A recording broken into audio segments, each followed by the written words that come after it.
Good morning everyone. আজকে 21শে June রোববারের সকাল। আমি আমার ব্রেকফাস্ট নিয়ে বসে আছি।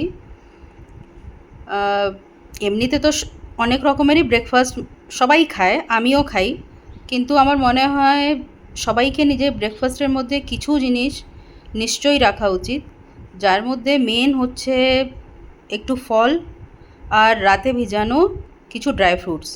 যাও যেরকমই ড্রাই ফ্রুটস আপনি পছন্দ করেন সেটা আপনি রাতে ভিজিয়ে রাখুন, আর সকালে ব্রেকফাস্টে ওটা নিশ্চয়ই নিয়ে বসুন।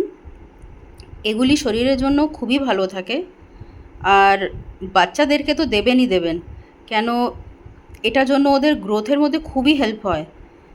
যাদের বাচ্চা এখন ছোট, ধীরে ধীরে বড় হচ্ছে, ওদেরকে তো এটা একদমই ধ্যান রাখা উচিত যে ওরা কিছু ড্রাই ফ্রুট রাতে ভিজিয়ে রাখবে আর সকালে নিজের বাচ্চাদেরকে খাওয়াবে, তারপরে ফল দেবে, আর তারপরে যা কিছু দেওয়ার ইচ্ছা বাচ্চারা যা পছন্দ করে একটুখানি দিতে পারে। এর মধ্যে কী হয়ে যাবে, একটু হেলথও হয়ে যাবে আর একটু টেস্টও হয়ে যাবে। আমার মেয়ে স্যান্ডউইচ, ম্যাঙ্গো শেক ভীষণ পছন্দ করে, তাই জন্য আজকে রোববারের দিনে ওর জন্য এটা আমি তৈরি করেছি। কিন্তু সাথে আমি যে কিছু হেলদি জিনিস সেটা নিশ্চয়ই দিয়েছি, যে এটা খেতেই হবে।